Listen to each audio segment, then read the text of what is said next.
SuperTalk Mississippi media production.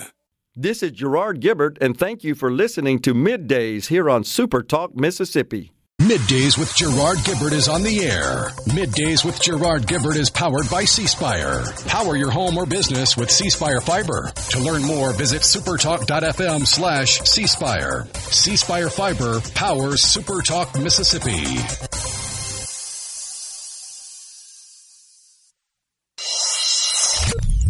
Get ready to go beyond the headlines and join a meaningful conversation with people from around the state.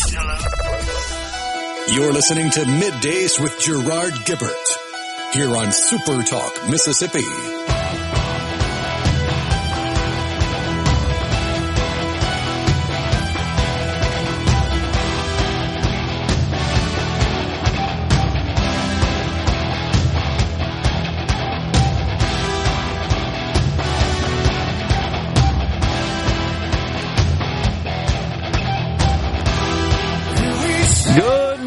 Everyone, and welcome to MidDays, SuperTalk Mississippi. I'm your host, Gerard Gibert, along with Rhino in the Element Wealth Studio, guiding you through the middle of your day with facts, fodder, and fine music on this Christmas Eve. I beat you to it. Christmas Adam. That's right. Well, indeed, this will be our final broadcast before Christmas, right? Which I think I added an extra day of work for us in our schedule yesterday. Uh-oh, what's that? Because my sleep schedule's been all kind of messed up the last week or so. So looking at the clock is how I know what day it is sometimes. Okay. But, yeah, I think I said that the music wasn't starting until tomorrow, but it starts tonight. Starts tonight? Yeah. How did we get all messed up on this? I don't know. Oh, well, okay. Let's see, starting 6 p.m. tonight, a Mississippi Christmas with Steve Azar. That's right. I'm looking at the live reads. You're right about that. Because the live reads from yesterday, the 22nd, indicate starting tomorrow, which will be today at 6 p.m.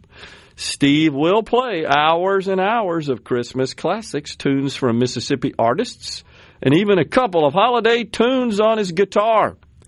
Plus, you can watch the Yule log and listen to the music on SuperTalk TV. A Mississippi Christmas with Steve Azar is brought to you by AgriGold.com, Covington County Hospital, and Mississippi Attorney General Lynn Fitch. Wow. That all gets kicked off tonight. So you got a little less work to do. A little bit. Yeah. Good for you.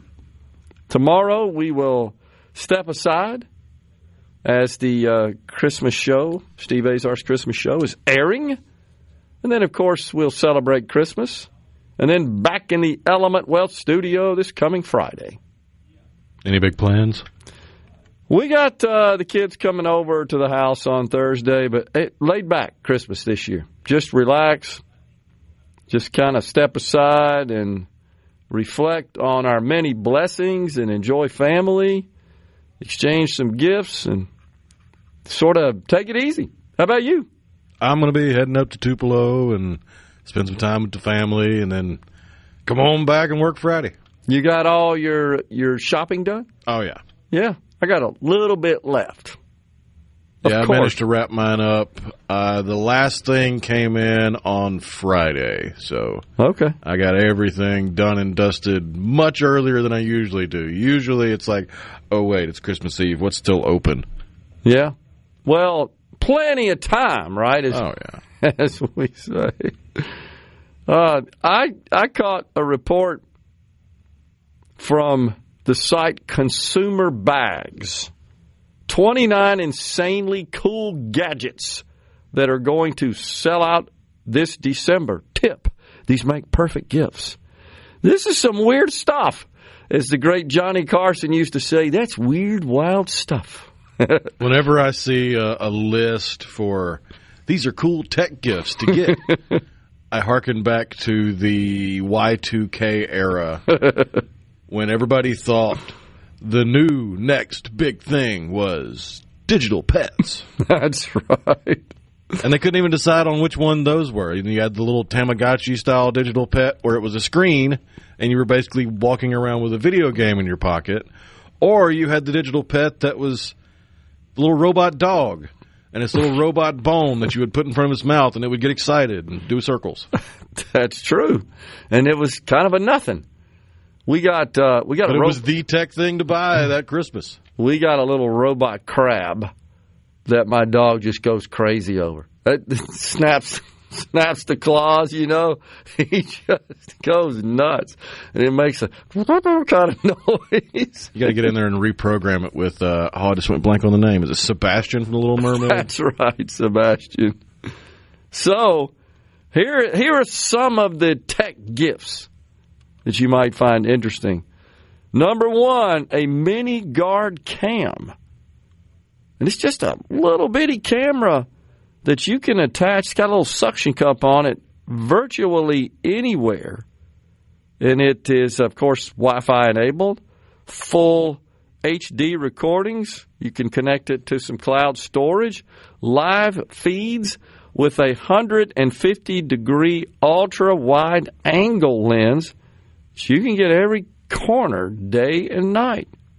It's actually a magnetized base, and then there's also a suction cup. So you can put it on any surface. No cables, no batteries. That's pretty cool. All right, how about this one? It's called Chapter. Handcrafted mug for every book lover. And this is just a mug that's formed with like 5 books in glass, stacked on each other, kind of irregularly, not perfectly aligned, with a little handle on it. I guess it's for the book lover. It's kind of weird. That one didn't impress me. Chapter book mug. Galaxy ball, high-tech boomerang ball, provides hours of fun. It is pretty neat. It's small, about the size of the palm of your hand, but it is circular, hollow, and it spins, and it's got little lights kind of in a latitude sort of shape around the globe itself. Boomerang orbs float and glide like magic, the ad says, while flashing a vibrant array of colors. Watch them spin and soar over 100 feet in the air.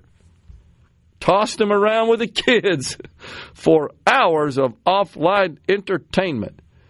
Okay. How about My O Glow?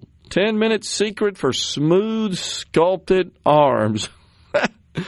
I'm looking at the video here promoting this particular product. Tired of hiding your arms in long sleeves? Thousands of women are ditching expensive spa treatments and using My O Glow, the original red light arm sculptor that firms, smooths, and tones the skin right at home. Just a bunch of these crazy little gadgets. Cyber heater. I like this one. You just plug it in. It's plugs into the wall, and it's literally a little bitty heater. And I would say that it's probably 4 or 5 inches in height, about an inch thick, 3 or 4 inches wide. Interesting. It's a little heater. Over 50, you have to try these revolutionary glasses. Now, this is pretty neat. These are the switchblade glasses? No, they're eyeglasses that literally have an adjustable little knob that you can use to adjust the magnification. Use the dials on the side of the lenses to adjust the magnification. It takes just seconds to dial in the perfect custom magnification. That is pretty neat. I have to agree. Called ViShift. ViShift. Let's see what else we got as we move through these things. Ryoko Pro.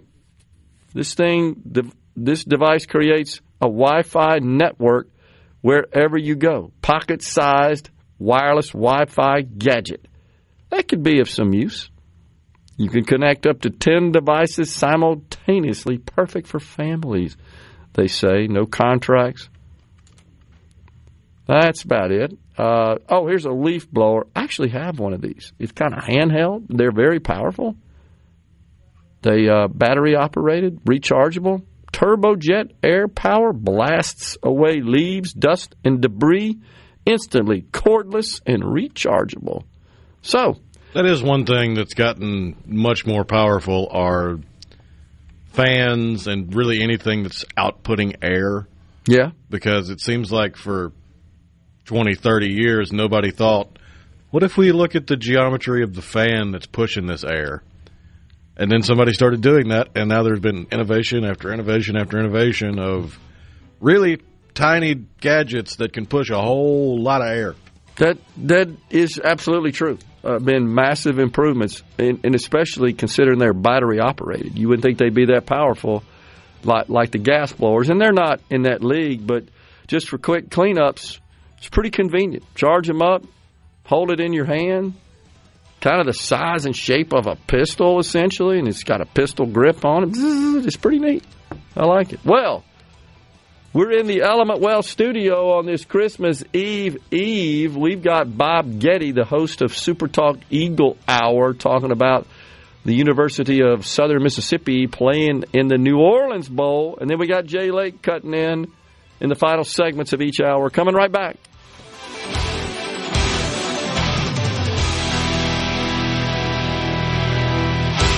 Do you owe back taxes? This segment of Middays with Gerard Gibert is brought to you by Covington County Hospital in Collins, where your health matters. We're rolling. Middays with Gerard Gibert. What? This is so awesome. On Super Talk, Mississippi.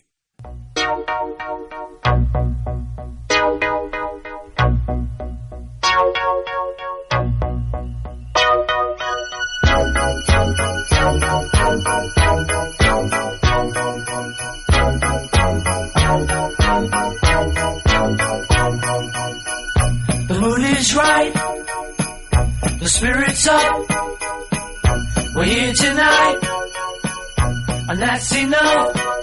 Simply having a wonderful Christmas time. Simply having a wonderful Christmas time. The party's on. Well, it's that time of year where Senator Rand Paul of the great Commonwealth of Kentucky releases his annual Festivus report.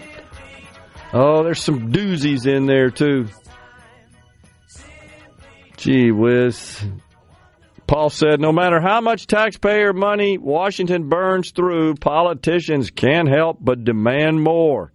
Fiscal responsibility may not be the most crowded road, but it's one I've walked year after year. And this holiday season will be no different. So before we get to the feats of strength, it's time for my airing of spending grievances. He said, it was good that the Trump administration slashed about $9 billion through a rescissions package. And that, of course, defunded public broadcasting and some foreign aid. He said that's a good start, but it is a drop in the proverbial bucket. I agree. He said last year the federal debt has skyrocketed to nearly $40 trillion, up from roughly $36 trillion. We will be sitting on $40 trillion this time next year. There's no doubt about that. Currently, it's north of 38. The CBO projects we will add an average of $23.9 trillion in debt annually for the next decade. Wow. That's not really stated properly. That $23.9 trillion is the total amount that will be added over the next 10 years, an average of $2.3 trillion per year. The U.S. government will add $6.53 billion of debt every single day in the next 10 years. We borrow over $272 million every hour. We borrow $4.54 million every minute, $75,000 every second. So he's distilled it down from the 10 years that, of course, is the time period used in referencing budgetary values in the federal government. Everything's always expressed. We've talked about that on the show many times, always expressed in 10-year increments, and he's drilled it down to the second. And he talks about some of the crazy stuff that we're spending money on. It really is kind of hard to fathom that he highlights. I just don't see how this stuff gets inserted and through and passed and enacted. $40 million to social media influencers to promote getting the COVID-19 vaccine to racial and ethnic minority groups. $5 million to dose dogs with cocaine. What are they doing that for? $1 million to teach teenage ferrets to binge drink alcohol. $14 million to teach monkeys to play a Price is Right inspired game. And $13 million to continue experiments on beagles. What in the wide world of sports is this all about? Sounds like a laundry list of some gong show. $7 billion, I remember this, previously allocated by Congress to build electric vehicle charging stations. I don't remember if that was in the infrastructure bill or the Inflation Reduction Act. It was in one of those. Or ARPA. I mean, those are three of the big bills passed under the Joe Biden era. The infrastructure bill, you recall, had help from Republicans. We were critical of those votes, including our own Senator Roger Wicker. We didn't think that was a good vote because we don't have the money. It's just simple as that. When did we say no? The report also highlighted some other programs, $1 million to hire celebrity influencers for anti-drug campaigns targeting, quote, Latinx, end quote, communities. $5 million total for studies looking at the effect of screen time on toddlers and mobile phone obesity intervention for toddlers, and $2 million for researchers to take saliva swabs at electronic dance music festivals in New York City. What is going on here? This is insanity. This is when, you got more money, availability, access to money than sense. You ain't got the money. You got to go borrow it for this crap. This is stupid. Stop it. But you know how it happens, right? What's that? Somebody who has access has a friend or family member that has a special interest in one of these litany of crazy things, and they tell the person with access tells the elected official sneaks it into a bill, and it gets passed because nobody's paying attention. 100%. So absolutely, yeah, stuff like that, nobody pays attention to it. You're absolutely right. And these gargantuan continuing resolutions and omnibus bills, you're right. Nobody's digging into the details. And he's got an army of staff that does this for him. It's kind of his shtick. That's why I kind of roll my eyes whenever he does it, because, A, you're not doing this, your staff is doing this, you're just reading the report they provided to you, just like every other talking head that gets elected to Congress. Completely. And secondly, he's wasting tax dollars with all the rigmarole he puts it through in the first place. Like, here's my cart covered with all these specially printed custom stickers that aren't free. That is true. Well, here's another way we're spending some money at the federal level. Department of Homeland Security is offering a holiday deal for illegal immigrants. Quote, leave now and get $3,000 or face arrest. $3,000 for Christmas season deportation. Quote, go home for the holidays and stay there, and you can get a $3,000 bonus from Uncle Sam. That's triple the regular self-deportation bonus. Secretary of Homeland Security Kristi Noem said the, quote, holiday stipend is a particularly sweet carrot and a better offer than the stick. Deportation that the government has made clear it is also willing to use on rank-and-file illegal immigrants. There you go. I like it. Now, the Trump administration is still considering $2,000 direct payments. Apparently, the president and his inner circle are meeting at Mar-a-Lago. They're discussing a number of things. This is apparently on the agenda. There is a political appeal. I oppose this, by the way. I don't think this is good policy.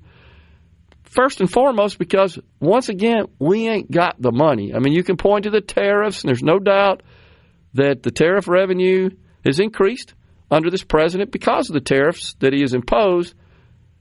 It's a total of $300 billion in a $7 trillion budget. It's not that much, less than, 0.5% of total spending. And I think this also could be inflationary if you just drop money out of helicopters, just like the Biden administration would do. And it will appear as that you're buying votes in a midterm election year. Here, look what we did for you. We gave you $2,000. That tariff revenue is certainly helps as it comes into the Treasury, but it's not such a significant amount that we can shell out $2,000 to middle and lower class households. This isn't the way to help them struggle with the affordability issue, as it is now referred to.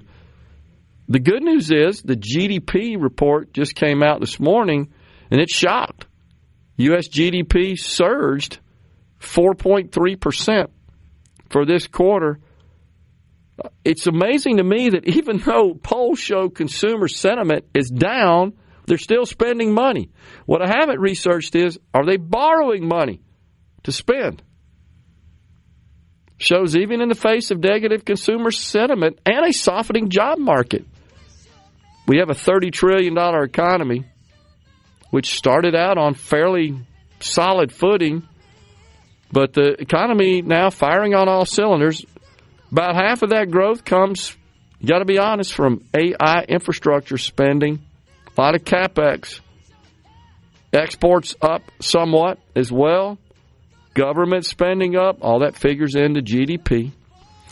That's mainly increased military spending. Corporate profits rose by $166 billion in the third quarter compared with a $6.8 billion increase in the prior quarter, so that's a significant improvement. Some investment is cooling, but the AI infrastructure race is in full gear, and that, too, is powering our GDP forward. Coming right back, we've got Kelly Sanner coming back to talk about USM and the New Orleans Bowl. Attention, adoring fans! It's time for Middays with Gerard Gibert on SuperTalk Mississippi.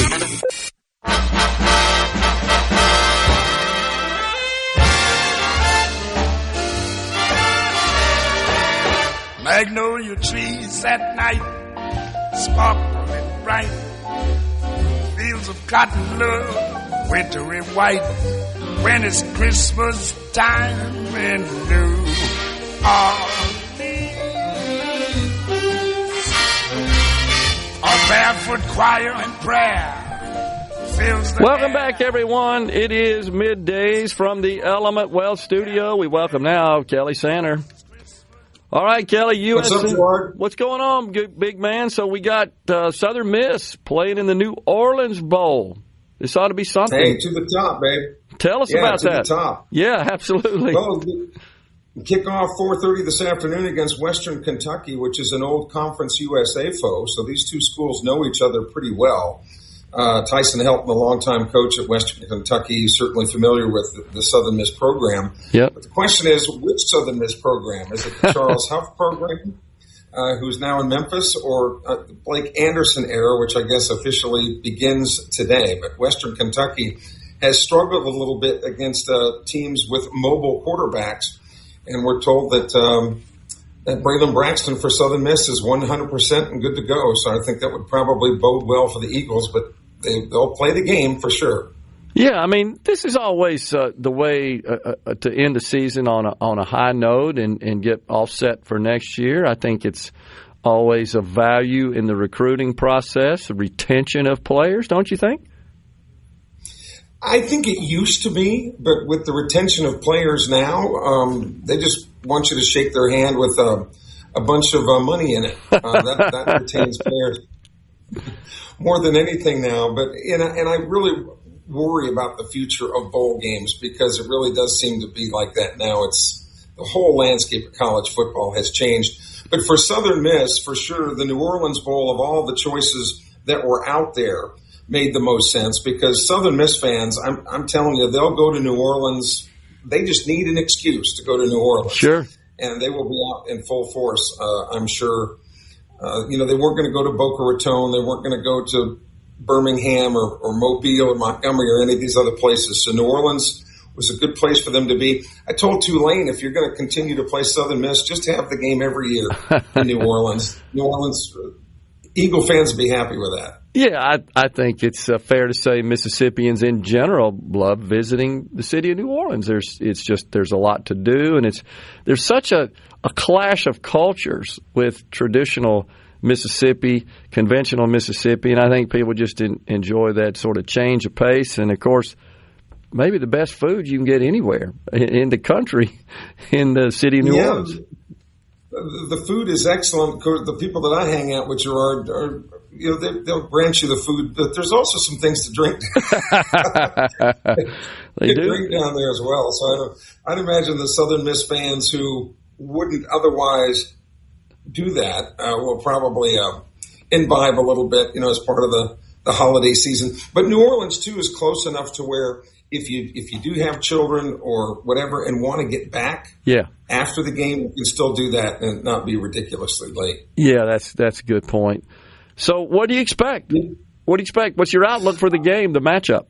Well, it's pretty much a pick'em game. Western Kentucky's favored by 1.5, so it's essentially a pick'em. But I like Southern Miss because of the fact that Braylon Braxton is 100% and able to move, and that's where Western Kentucky has had problems containing. They've only lost 4 games this year, Western Kentucky, but I think Southern Miss matches up well here, and they've got all their personnel ready to go. So I look for Southern Miss to win this game. It'll be essentially a home game for Southern Miss because of the crowds that will be in New Orleans wearing the black and gold. And Western Kentucky starting a second-string quarterback because of injury. So I think it looks good for Southern Miss, and I think it would bode well as we move into the Blake Anderson era now. Bob Getty was supposed to do this segment, but he was on the Gulf Coast and had a couple of bad days at the casinos, and we think now he might be part of an off-ramp in Iberville. Not sure. Awesome. We haven't heard from him, so we'll see. Oh, man. I got to hold down the fort until then. I got you. So what do you think about the coaching change in general? Well, I think Blake Anderson is a good choice. I know some of the younger alumni aren't real happy with it. They think that it was kind of a vanilla choice. But I think what the athletic director, Jeremy McClain, needed was some stability. I think that the Charles Huff era was anticipated to be short, perhaps not 1 year, but it was anticipated to be short. And Blake Anderson is a middle to slightly older coach with head coaching experience and successful head coaching experience. And he just doesn't seem to be the type of guy that's going to be one of these glamour boys that's going to run all over the country, seeking, these multi-gazillion dollar contracts. I think he's got some sense about him. He's had some real personal tragedies. If you're not familiar with Blake Anderson's story, he lost his wife to cancer a few years ago and lost a child because the child couldn't deal with the mother's death. So that it was just almost unthinkable things that a person can go through. And he was very candid on the Eagle Hour last week when we had our first chance to sit down and talk with him. He said, "Look, I'm a broken man. I'm completely broken. And each day that I get up, I have to learn to carry on and to deal with it." And he's certainly a newfound purpose in his life is to have purpose in other people's lives and to understand that tomorrow's not promised. So I think, and he fits in well with the Hattiesburg community. He's coached here before. He understands, that communication and connecting to the community is real important with the fan base. whereas Coach Huff wasn't here long enough to really plug into anything. Yeah. Other than to an ATM machine, perhaps. But he's on to Memphis. And, we talk about we are upset that players leave every year, but, you got coaches that are leaving every year, too. I mean, this will be Coach Huff's third team in 3 different years. So we really can't point the fingers at kids when coaches are doing the same thing. But, again, it's just the landscape of college football right now. Kelly, do you think that the turnover among the coaching ranks, is that related to the Wild West that we have among the player ranks with the portal and the NIL and just kind of a free-for-all? Do you think there's some connection there?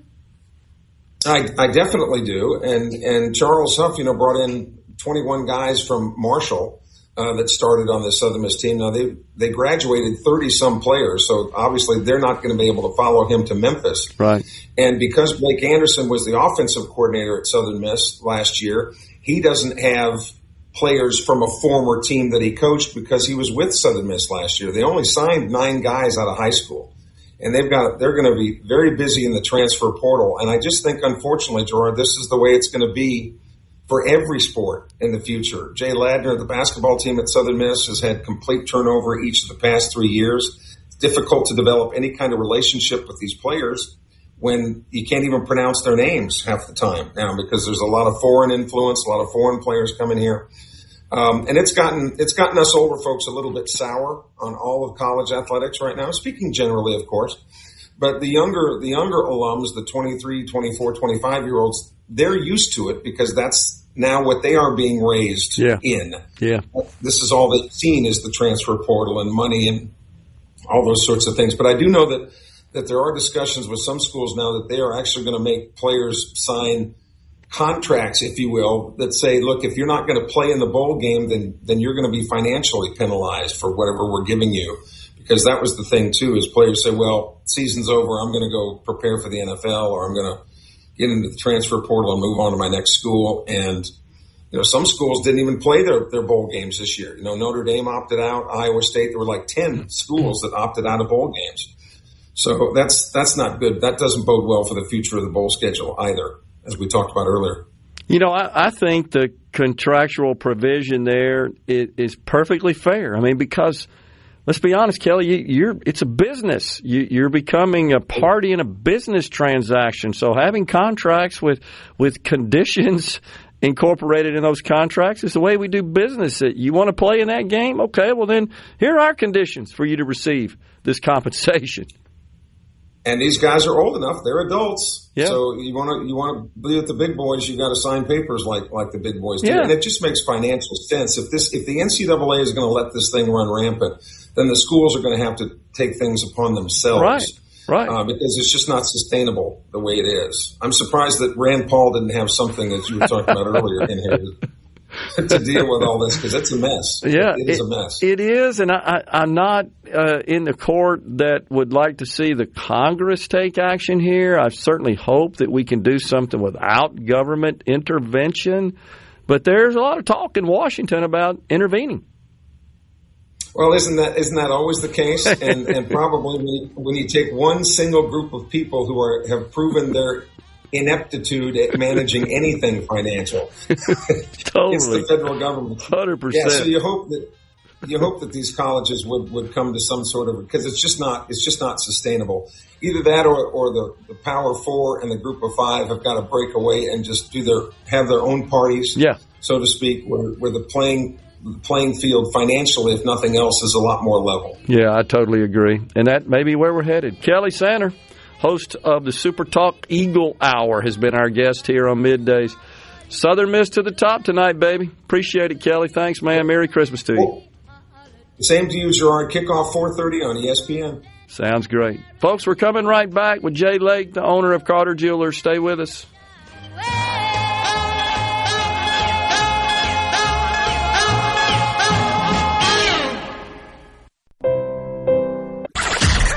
Come on. Middays with Gerard Gibert. All right, we are back on SuperTalk Mississippi. Pretty paper, pretty ribbons blue. Wrap your present to your darling from you. Pretty pencils to write I love you. I really wish I wouldn't have heard that one. Pretty paper. Oh, boy. Willie Nelson. All right, we're back with you in the Element Wealth studio. We got Jay Lake, owner of Carter Jewelers. Jay. Hey, Gerard. Merry Christmas. Merry Christmas. How are you? What's happening today?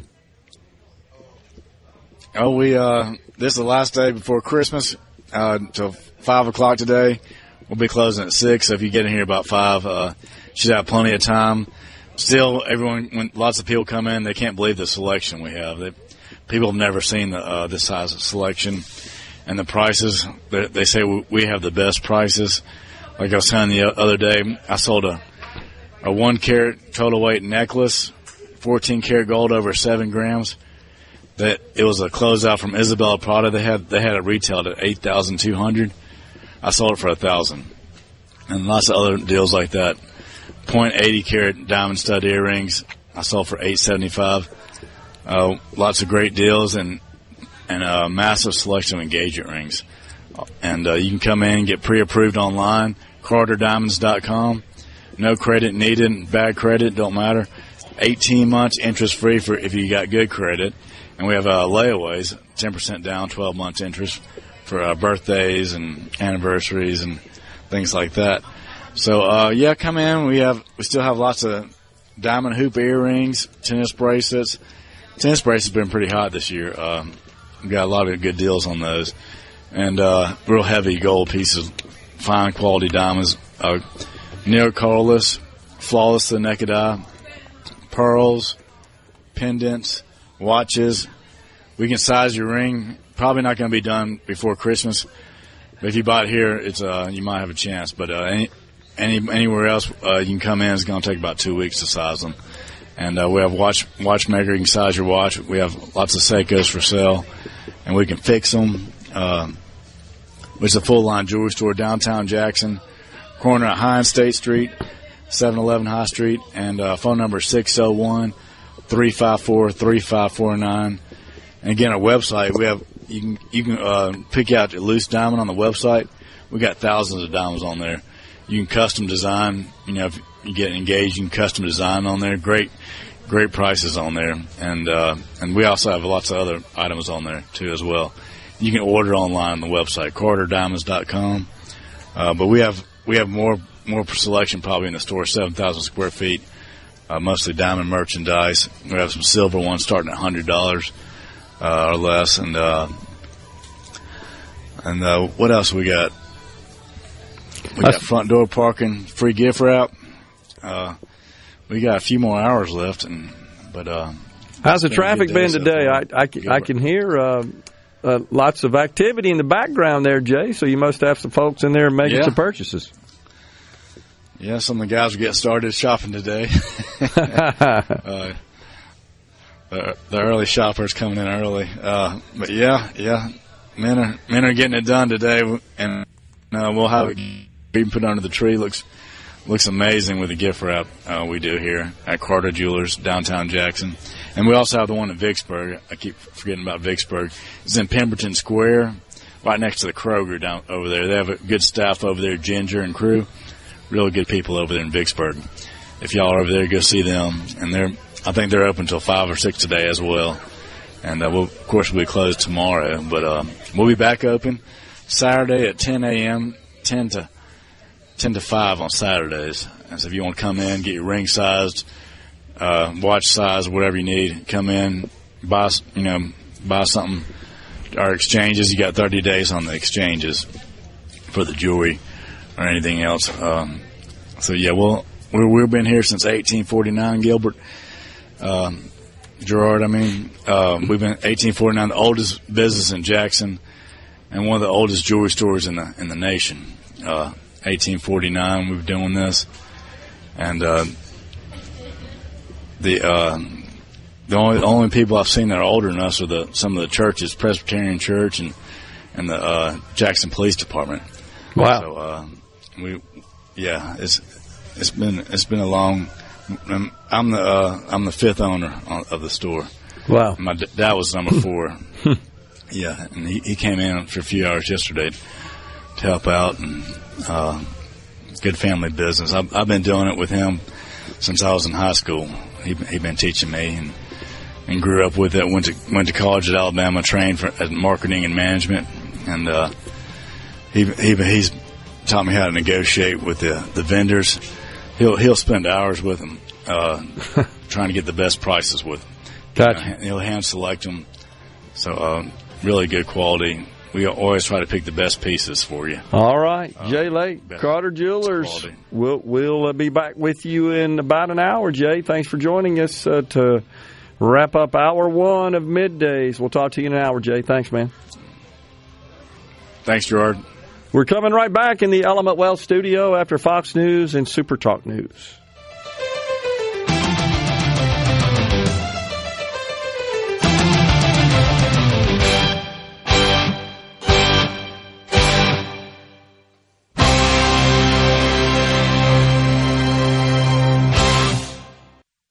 Of Middays with Gerard Gibert is brought to you by the Mississippi Business Journal. Visit msbusinessjournal.com. Scott Coopwood, publisher and president. Welcome to the show that challenges you to think deeply and look beyond political posturing. You're listening to Middays with Gerard Gibert here on SuperTalk Mississippi.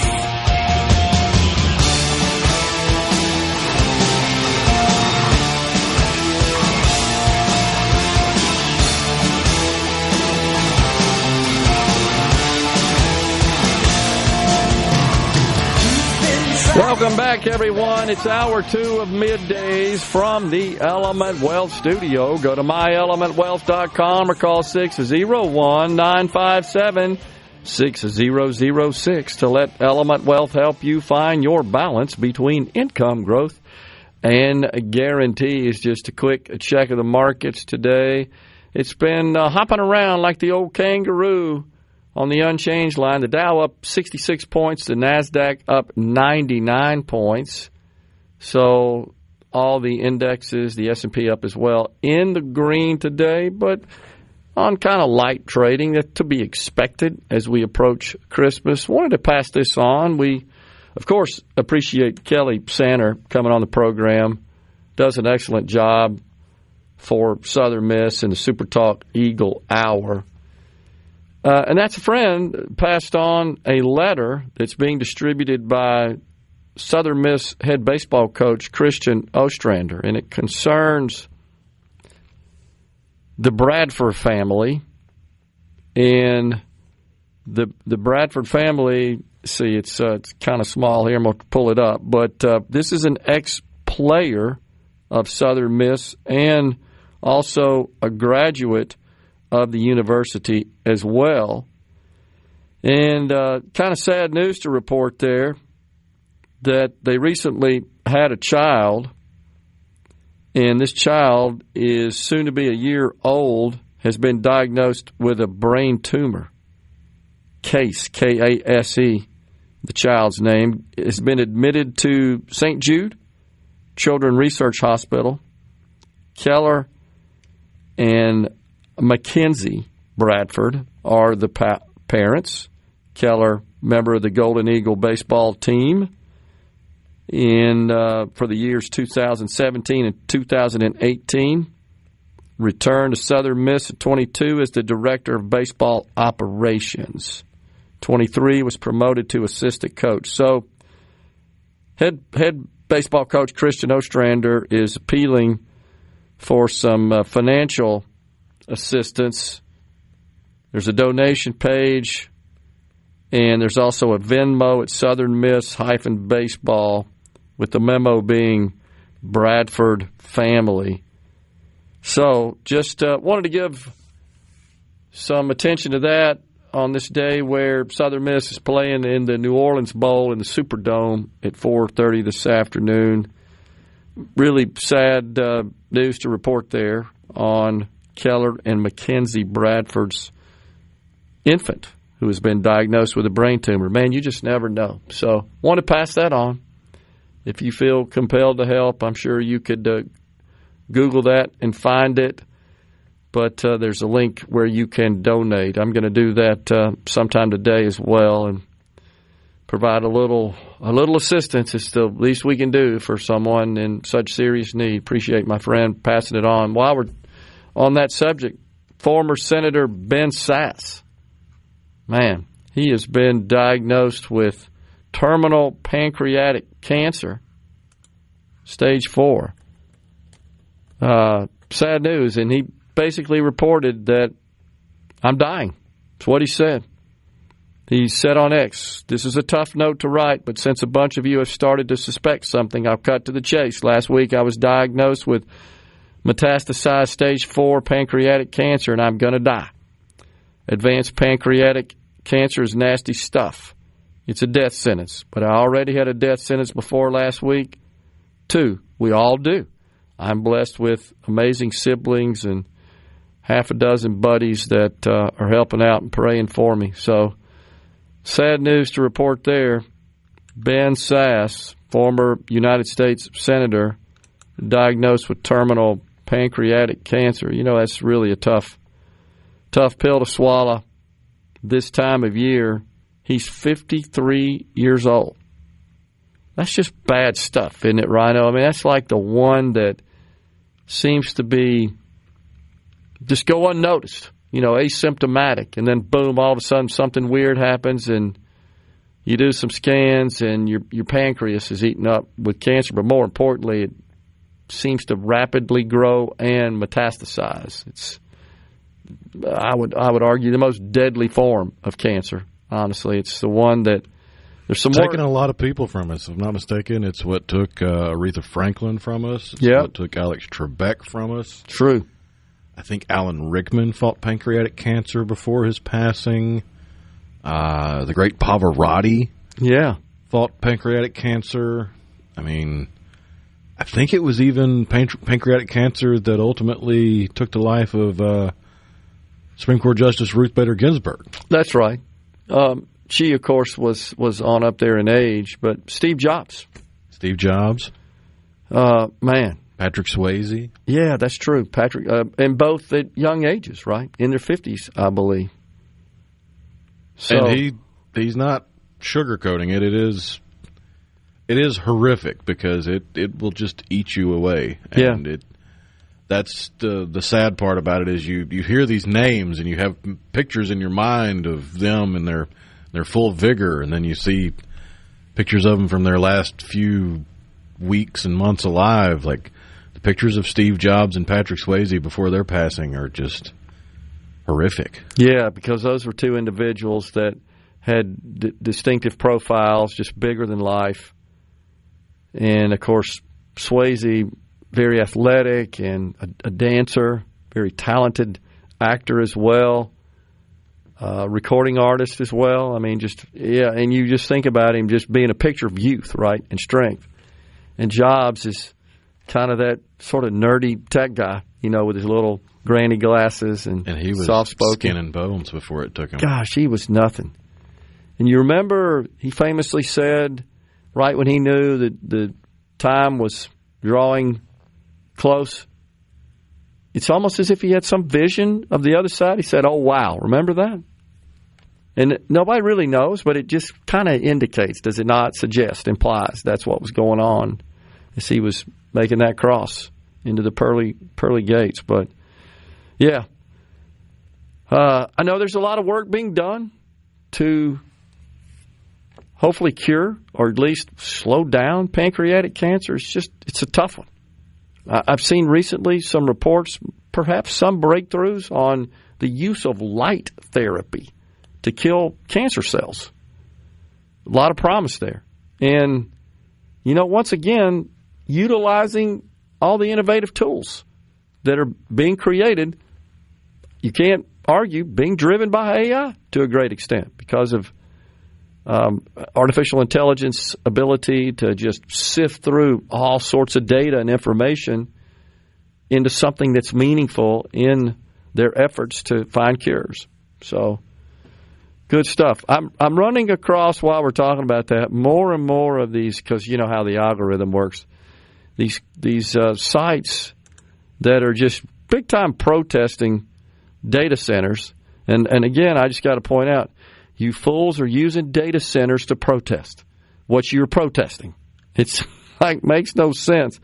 But I'm finding that more and more of these people are just far left-wing loons, is what I'm saying. Now, I know there's some people on the right that have shared concerns and perhaps are looking to join in the fight to slow down the explosion of data centers. And I certainly get that, and I appreciate their concerns. I think they're overblown and exaggerated and are often not grounded in fact. So this one site I found, Rhino, is called Water for All. And and so they're just all about the water consumption, and it's completely overblown. I mean, like, we're not going to have anything to drink in 6 months. This to me, honestly, is Al Gore and your old buddy Greta Thunberg on steroids. There's the same narrative. It's just doom and gloom. Oh my God! And so their solution is just stop it. Right? Just you can't. Like I say all the time, the liberal solution to everything is you just can't have that. Rather than no, let's solve that problem. So Amazon, by the way, has a corporate policy where by 2030 they will actually produce more water. You've seen this, more water, and return more potable, clean water to the earth than they consume for data center cooling because of massive and vast technology improvements in use of water and cooling. And by the way, I've read articles where the articles that are warning about this cite Mississippi as a model for the use of wastewater. I was pleased to see that because they got the record straight there, because that's absolutely true. Use of wastewater in cooling in the facilities in Madison County here. Coming right back in the Element Wealth studio.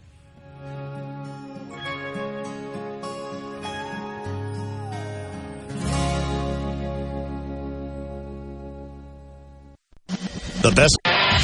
And now, the talk that keeps Mississippi talking. Now, on to the real part. Dynamite! On SuperTalk Mississippi.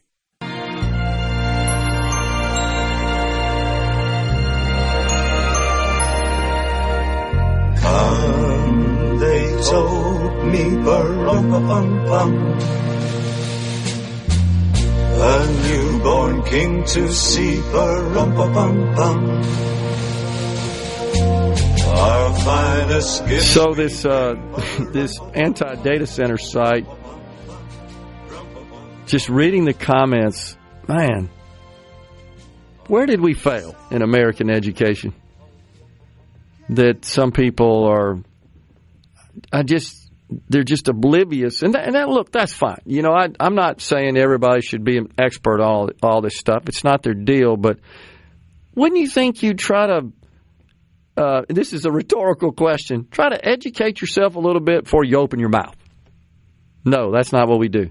Oh, look. Not in the day of social media. No. Exactly. Let me get on Facebook and go put stuff. So this person says, how about people start owning their own hard drives again? I just laughed at that one. Like, hey, the 1980s. I wasn't aware the hard drive in my laptop was a rental. I haven't been making payments on it.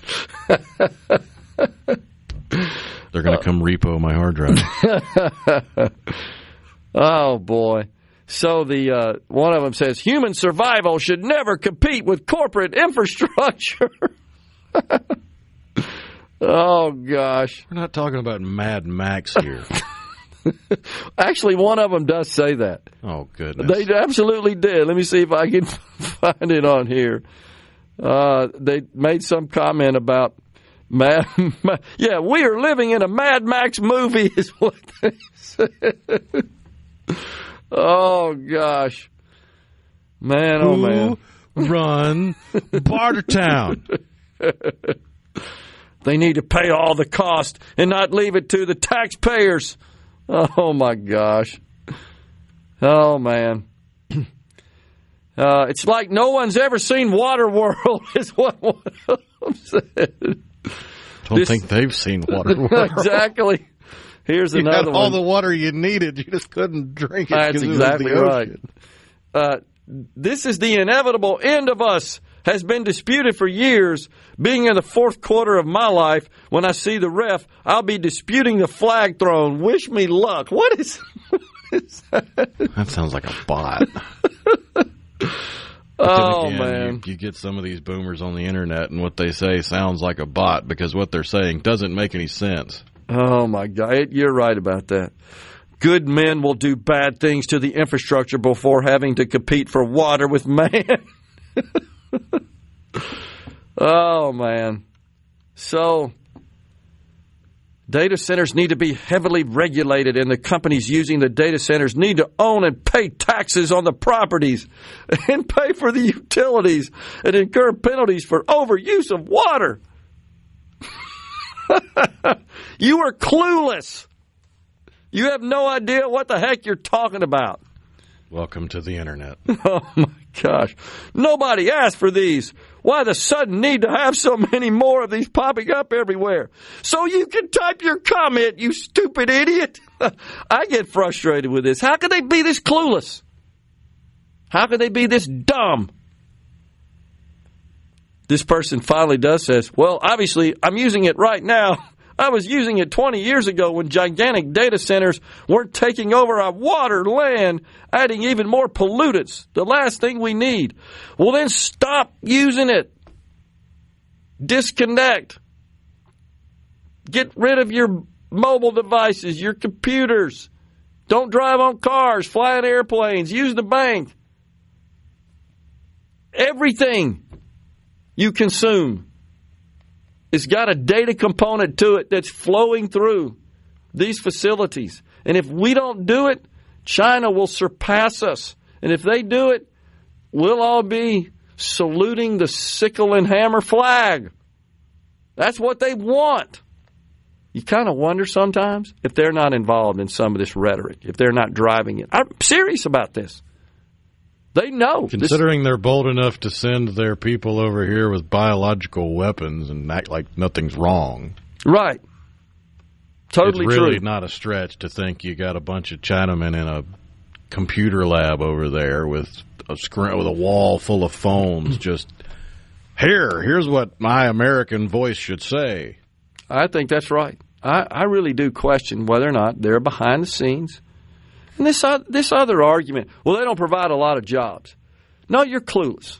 First of all, there's nothing preventing any other sorts of economic development investments to create more jobs.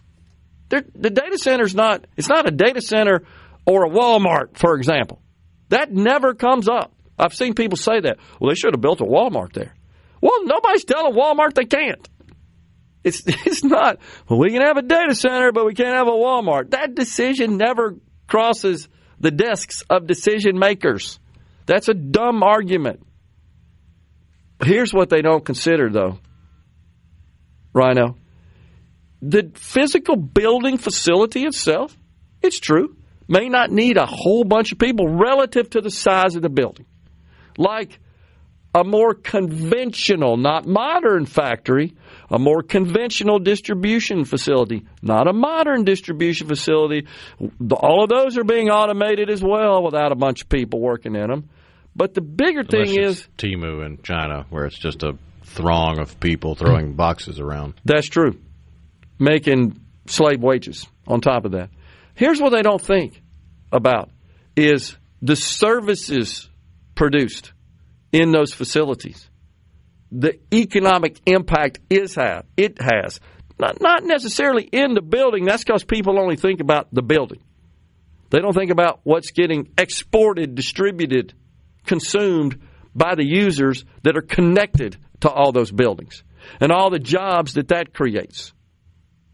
It's the reason our GDP is soaring this quarter. All of that is at play, and they don't think about that. They don't understand the old second-order thinking connect the dots. Because they've been spoon-fed what to think and what to say for the majority of their adult life. That's why they vote Democrat. Man. You don't have to be a thinker to vote Democrat. You just do what's told.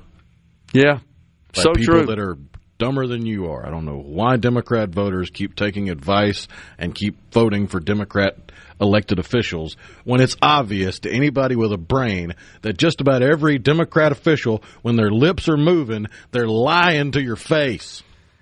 It does appear that this is getting more popular, this anti-data center sentiment within the Bernie Sanders wing of the party. I mean, he's already said, we need a moratorium now. But his reasons are because of exactly what we've said on this program, because there are smart people, there are innovative people that are going to use those data centers and the services they provide to create something that is going to generate enormous value for society, and they're going to get wealthy doing it. We just shared yesterday 13 billionaires on the planet under 30. Half of them, it's AI related. It's because they're leveraging the tools. The young lady from Brazil that partnered up, went to school here, but partnered up with the other individual, I can't remember his home country, that created this prediction market application. That just fascinated me. I saw an interview with her. She's brilliant. She's 29. Her company's worth $11 billion. Because people love that crap, do they not? They love playing that stuff, man. The prediction markets. You can bet on anything. Maria Bartiromo interviewed her yesterday, and she said she had on a Navy outfit, and she said, you can bet on whether or not I'm going to wear Navy tomorrow. It's about right. People like that. It's entertainment. They're willing to part with their money for it. And all she did, think about it, was utilize all these other tools that preceded her birth. Started working on this before she was born. And all that has... And you wind up with answers to questions that you didn't know you needed answered simply because comparing the answers to, say, a survey. Yeah. Where you got to stop somebody on the street to ask them questions or call them with an unknown number to ask them questions versus what people really think because they got $1 riding on it. That's so true. On the C Spire text line, it's a dumb argument, but the people making the argument are the ones you see at Walmart, says Gene. Well, not all of them, Gene, but I did get I also don't know of many data center locations that would be prime Walmart real estate to begin with. That's what they don't understand. I can tell you in Madison County, you don't even know they're there, right? I mean, where they're located, you'd have to go find it. I mean, it would be different if Amazon were coming into every small town in Mississippi and bulldozing the local main street to plop a building down right in the middle of town and mess up everything. Yep. I could see people pushing back on that. But building a giant building on the outskirts of town that you're never going to drive by, that nobody ever drives by, and getting your panties in a twist over it, get a life. And it's, by the way, this is 850 acres. 850. They act like we're not going to be able to eat. They're taking all the farmland. It's 850 acres. What if Nike wanted to build a shoe plant up there? Oh, they'd be all over that. Yeah, Nike's coming to build tennis shoes.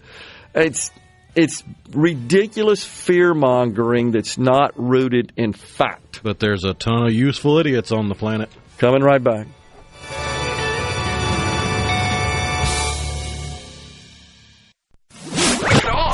Middays with Gerard Gibert. It is on SuperTalk Mississippi.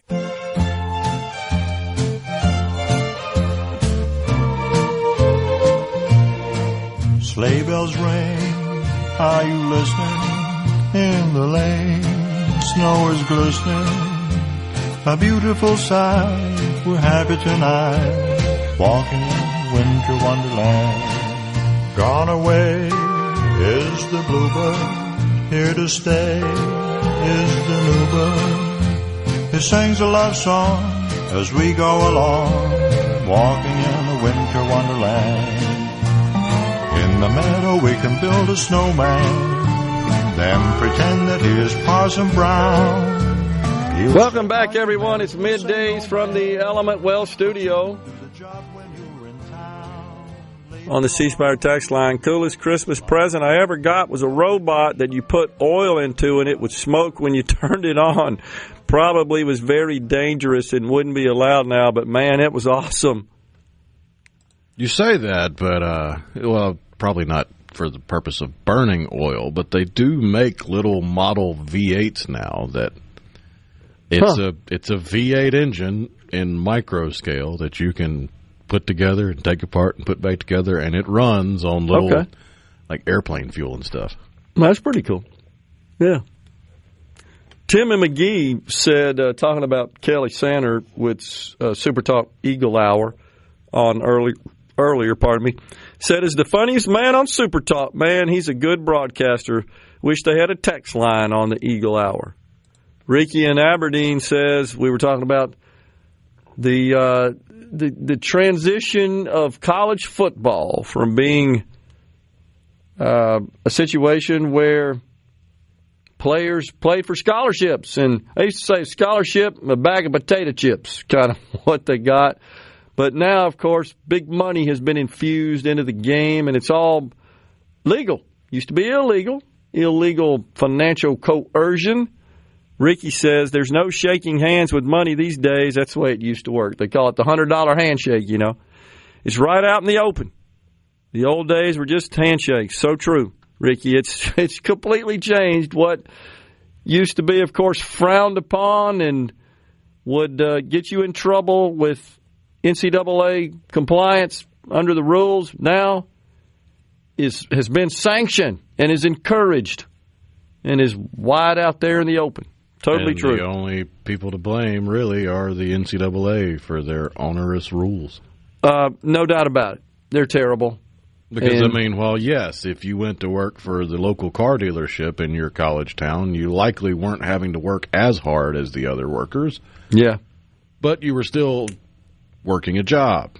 And I know that was abused, but the fact that was against the rules for the longest time was a stupid rule. I agree.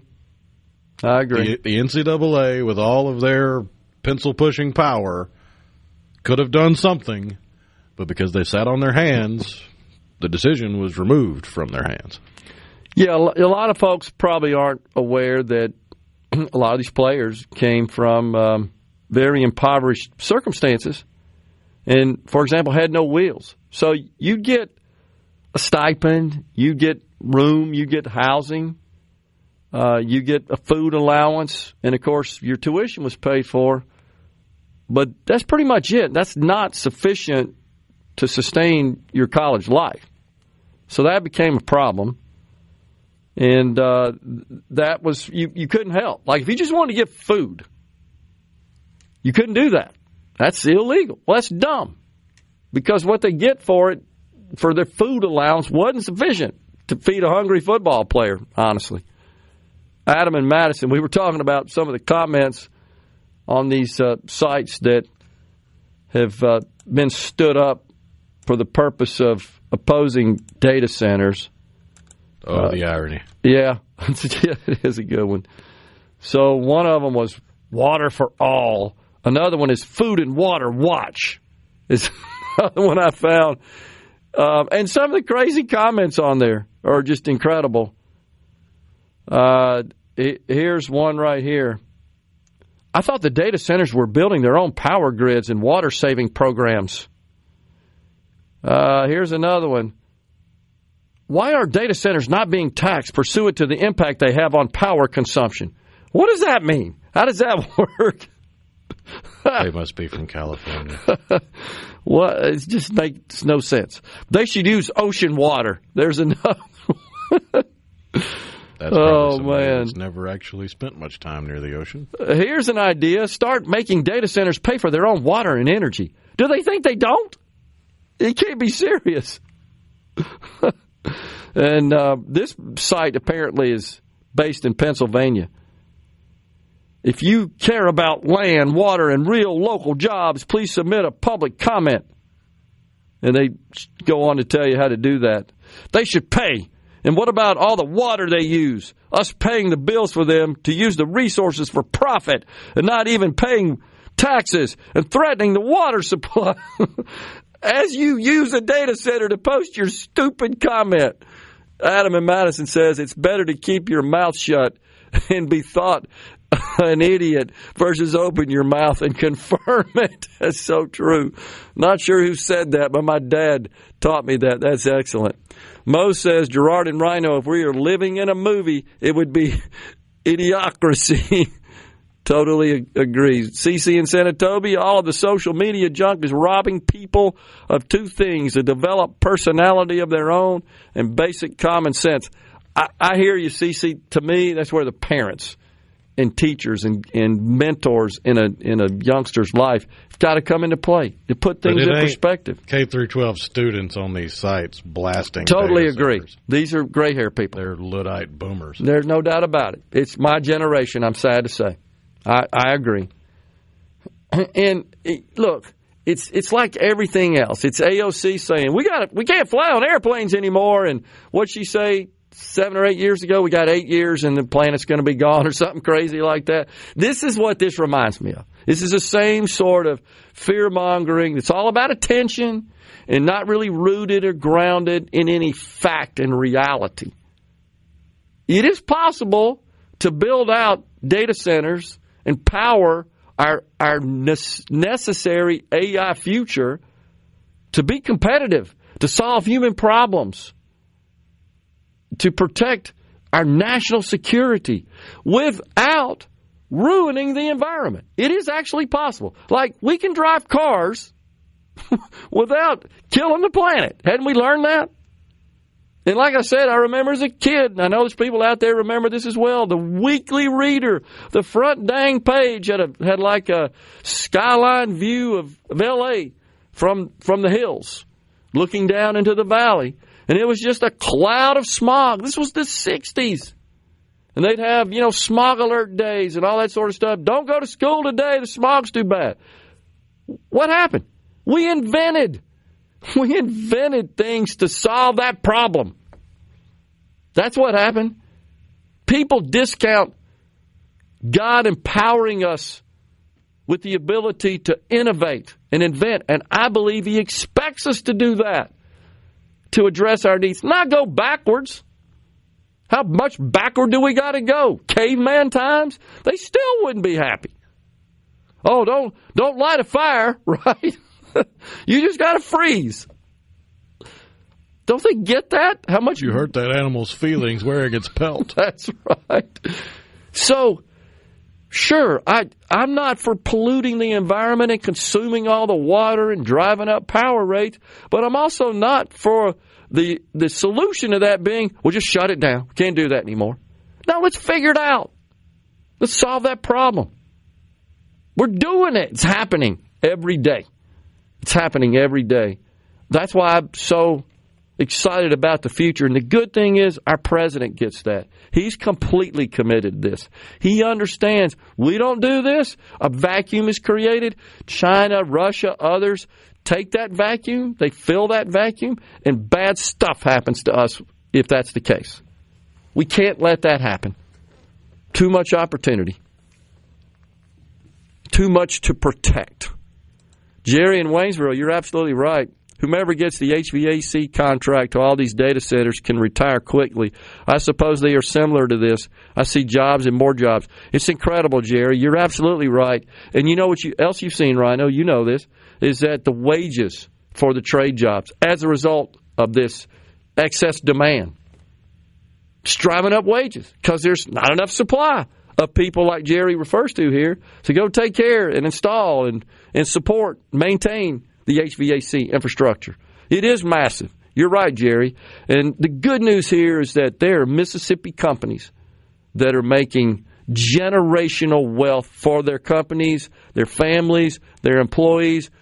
They've never had anything like this. And I'm telling you, it's from the porta potty people to the concrete people to the HVAC people to the land clearing people to the engineers that are involved in all the engineering associated with that, talking about the civil engineering. I mean, it just goes down the long list of all the disciplines, all the companies, all the workers that are involved in this. There's 5,000 out there on that site every day that are working, earning significantly higher wages than those kinds of jobs paid just a short few years ago. That's just plain old demand and supply at work. It's unbelievable. It's good stuff, man. This is how we grow the economy. This is how we produce wealth. It's all happening right now. But you can't expect losers to actually understand how to win. You're right. This is winning. Good point. This is absolutely winning, and I love it. We're coming right back with Jay Lake.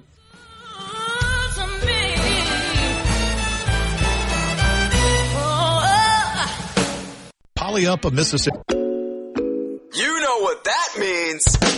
Middays with Gerard Gibert. We'll do it live on SuperTalk Mississippi.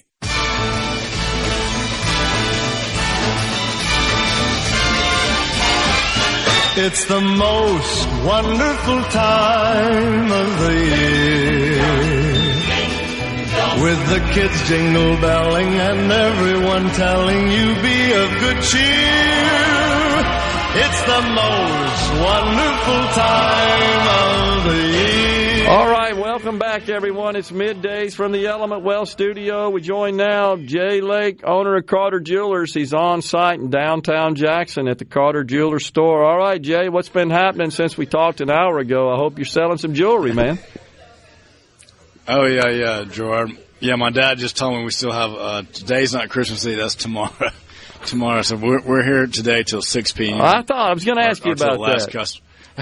Yes. All right. So go through it again, Jay. What are your long week? What are your? Yes, right. No problem. What are your hours today and through the rest of the week? We're here till at least 6 o'clock today till the last customer leaves, and then tomorrow we'll be leaving at 6 o'clock sharp. So you have today and tomorrow to come in.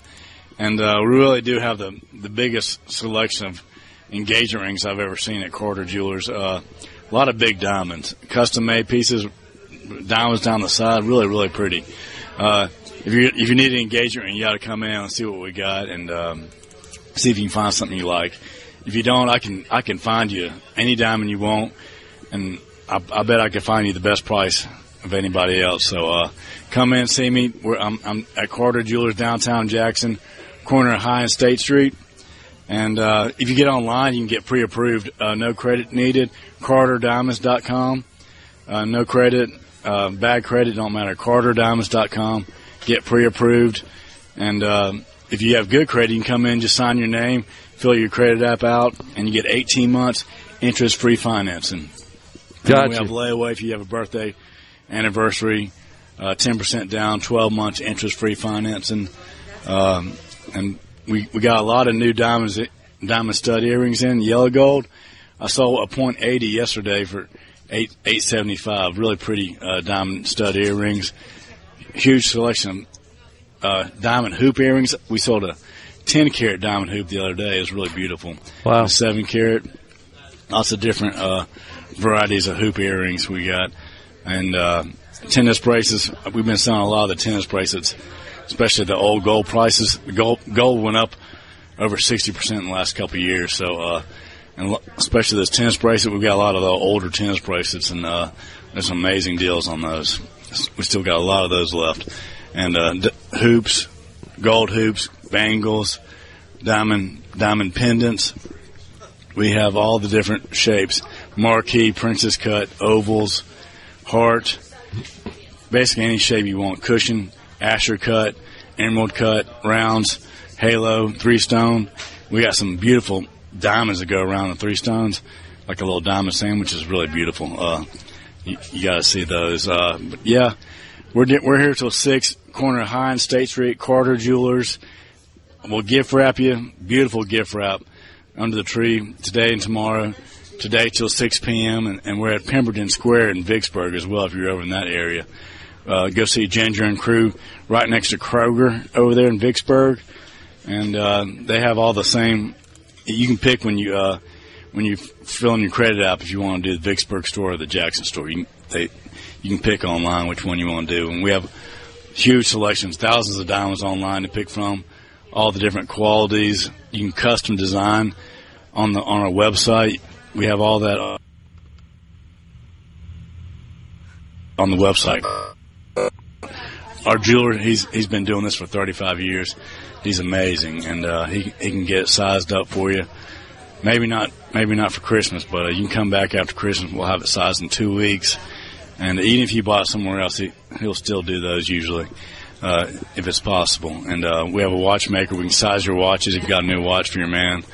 But come in, and then we got the gold chains. The guys love the gold chains, even the ladies. I sold five to a family the other day. All the grandkids got one. Oh, that's cool. But yeah, with these prices, you ought to come in and get you something, or at least put it on layaway. I'll let you put it on layaway for 10% down at these prices, and just pay on it once a month, and you got 12 months interest free on the layaways. But yeah. So Jay, if you know, the males tend to procrastinate like me when they're shopping for Christmas. So yeah, if they come in late and they don't really have anything in mind, how do you guys handle that? I try to give them a classic diamond piece that they'll like. You'd be amazed, honestly, how many men that come in, they buy the same piece over and over, you know. Right. So I'll get on the computer and we can tell what they bought the year before, and I can just tell them I try to give them a good classic piece. You know, just a round. Usually the round diamonds are the prettiest and most popular. I got you. But our diamond ring, just diamonds basically. They love diamonds. They are the women's best friends, diamonds. There you go. 90% of our stores geared for ladies. So. Oh, sure, absolutely. All right, that sounds good, Jay. It sounds like you guys got it going on, man. I hear lots of noise in the background, so that means you got people buzzing around in there, hopefully making their selections for Christmas. Yes, sir. Yeah. Jay Lake, owner of Carter Jewelers, will be back with you again in about an hour, Jay. Take care, man. We'll Thanks, Gerard. Talk to you in a minute. Right. Coming right back after Fox News, Super Talk News. Santa Claus, Santa Claus, hey, Santa Claus, hey, Santa Claus.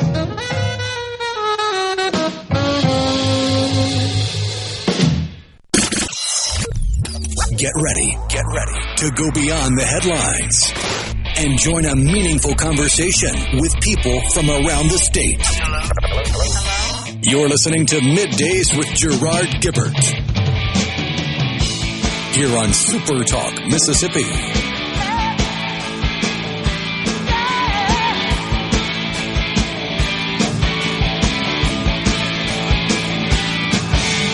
Welcome back, everyone. It's Hour 3, the afternoon portion of Middays from the Element Wealth Studio. Thanks so much for joining us on this Christmas Eve.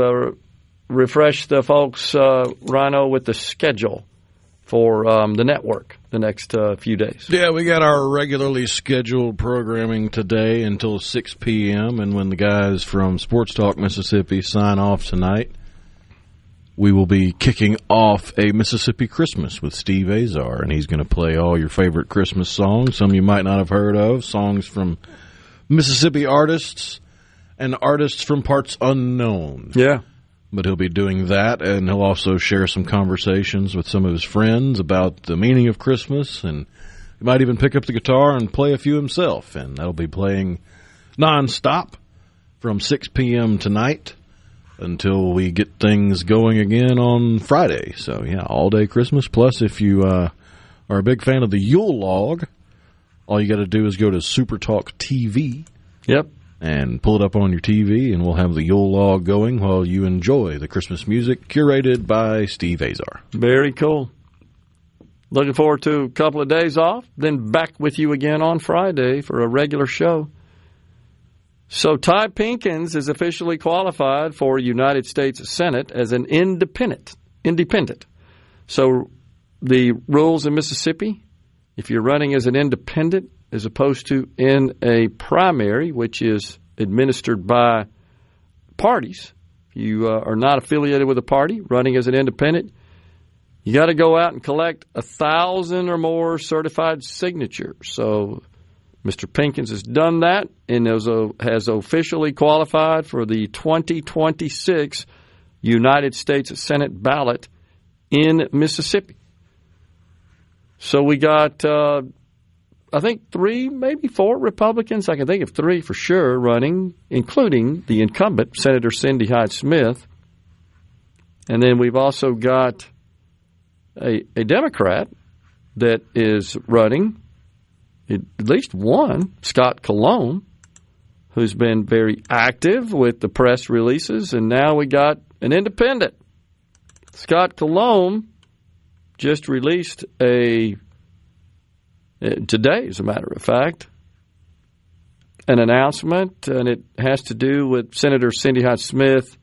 He's pointing out that she voted against stock trading ban for United States senators. Now, this was a procedural rule, just so you know. There's more to this story. This isn't this wasn't a vote for or against, in this case, against a measure on the floor or even in a committee. It was a procedural rule. This amendment offered by Democrat Senator John Ossoff would have prohibited senators from trading individual stocks within a year. He says, does Senator Ossoff, that this language came from bipartisan legislation already passed the Senate Homeland Security and Government Affairs Committee, but has not yet received a floor vote. Well, there you go there, Senator Ossoff. We don't need another amendment here, right, Ronald? We already got 2 measures that would prohibit individual stock trading by members of the United States Congress. They've passed 2 different committees. So we're just waiting for a floor vote. Now, this is a controversial matter. There's no doubt about that, but it does seem to be getting some momentum.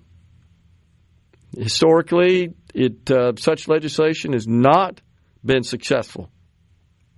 So I think this is more of an optics thing than anything. There's no question that historically there have been members of the Congress that have abused their positions, their offices, with knowledge of certain information that could or does or did affect the stock prices of certain publicly traded companies, and they seized on that insider knowledge in various ways. It could be trading options, for example, based on whatever the knowledge is that they obtain is part of their service as a member of the House or Senate.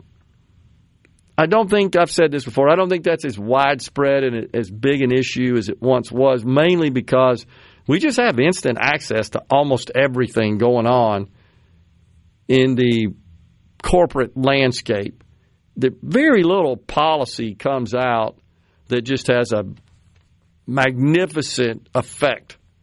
If you think about it, well, today this was announced. Boom, you just see this massive swings in stock prices. A little bit, yeah, but it's not to the extent I think it once was. If you think about the Magnificent Seven technology companies, which have really been powering the markets the last 2 or 3 years, very little has come out of the federal government that has affected those soaring stock prices. If you think about NVIDIA, I mean, kind of the poster child of the Mag 7, it's just this massive appetite for artificial intelligence, the explosion, the revolution that is upon us, unbelievable investment in the infrastructure to power artificial intelligence, and core to that are the NVIDIA chips, the GPUs, the graphics processing units that are installed in those servers that are used to power artificial intelligence. So I don't know that there's anything that was a secret there, that they had any kind of insider knowledge. And that's an example. Now, there are things like energy companies, for example. Policy big time affects them. Automobiles with the CAFE standards. Yeah, you may have some insider knowledge on that, but most of the time that's pretty widely known, publicly known, before anything definitive occurs there. On the C Spire text line, just talking about this data center explosion, and in particular the concerns about the use of drinking water that is earmarked for public consumption, human consumption. This is on the C Spire text line. Do people not understand why Lake Hyco was built many years ago to cool the MP&L generators to provide electricity for Jackson. Did it cause a water shortage back in the 50s? Well, that's a good point. By the way, Lake Hyco, it is a lake that is located adjacent. I don't think those power plants are in production anymore, are they, Rhino? The old steam generating power plants, as I recall, that are on Northside Drive. I passed by them all the time when I was a kid. I lived over in that area. Used to race radio-controlled boats on Lake Hyco, as a matter of fact. So yeah, because didn't they finally shut it down, like right smack in the middle of COVID? Maybe that's right. It was like the final shutdown. Seems like that they were kind of trimming back their usage and then ultimately shut them down. But yeah, that is true. That those plants were built there adjacent, and Lake Hyco was built, man-made lake. Like I said, I used to race radio-controlled boats on that lake. Northside Drive, it was on the north side of Northside Drive, which kind of parallels 220, the interstate. Which, if I'm not mistaken, that was set up on 16 section land so that proceeds could go to JPS. So if they, you're right. If they've given up the plant, I would think now JPS owns. I'm not sure. Well, I also remember that right across the street from there, Northside Drive, I think it was Brinkley Junior High, was a school, a junior high school in the Jackson public school system. You know what also was around there, Rhino, on the south side of Northside Drive, right over in that area, Malaco Recording Studio, right there, adjacent to that, where I went to school, St. Joseph High School, not far from that as well. Up Bowling Street, kind of at the intersection of Bowling Street and Northside Drive, 49 crosses up that way to the north of the school. So, yeah, it's a good point. Interesting that I hadn't thought about. I thought a lot of the data centers were looking at nuclear energy to power their centers, says Gene. They absolutely are, something that Rhino and I are certainly big time in favor of. We've talked about, they're not only are they looking at it, you may have seen the announcement, Rhino, in the last couple of weeks, Google is acquiring energy companies. They're saying, we're going to be vertically integrated here. We're going to continue our data center build out to power their business, essentially. But, we know we need power, and rather than just relying on the typical public utility electricity provider, we're going to start looking at ways to connect up our facilities to power generation facilities that we own and operate. Yes, big time. Already happening. Small modular reactors. I think you're going to see those in our future. So I think we're headed for a time when most of these data centers that are being built around the country are going to be self-sufficient from an electricity and water perspective. I know I've talked about this before. My company, we serviced a huge data center operator, Switch Networks. And the main facility, the first facility they built, was out in the Lake Tahoe, Reno area. It's called the Citadel. Back then, it was about 5 million square feet of data center, and they were not even connected to the power grid. It was all geothermal, wind, and solar was sufficient to power that 4 or 5 million square feet of data center. I think that's kind of the model you'll see in the future as we transition more to nuclear power. The president supports that as well. Coming right back in the Element Wealth studio.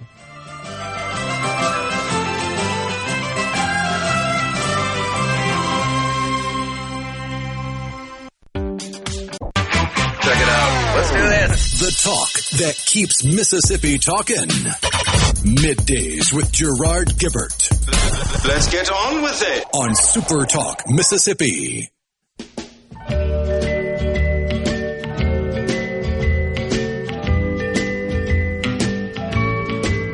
Oh, the weather outside is frightful, but the fire, it's so delightful. And since we've no place to go, let it snow, let it snow, let it snow.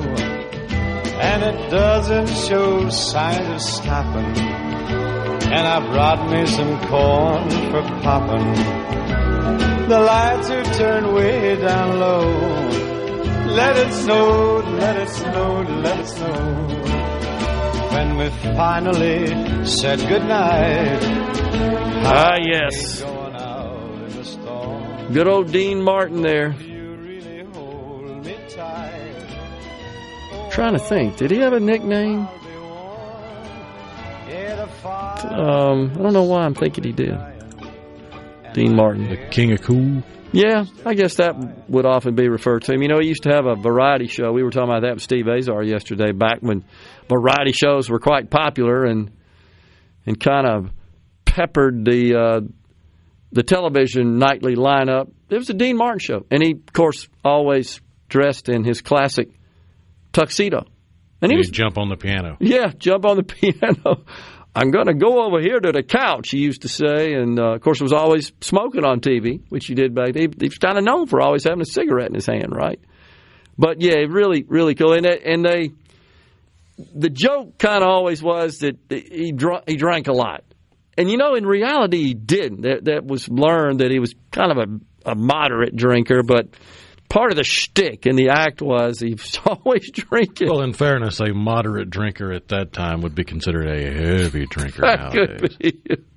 And I'm trying to think of his famous piano player that, you know, he'd always open the show up kind of leaning on the piano, as you said, sitting, jumping on the piano with his... Ken Lane. That's it, with his famous piano player. And they were made magic together, no doubt about that.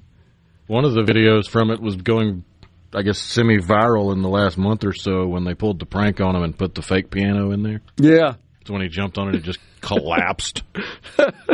That's right. Because there was another video that came out after that one of him jumping on the piano and he broke the wood on top of it. It was the real piano and he broke it and he tried to play it off.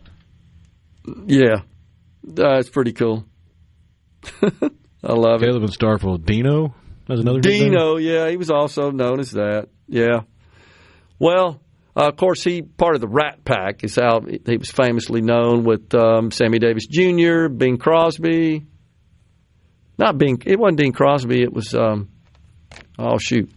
escapes me.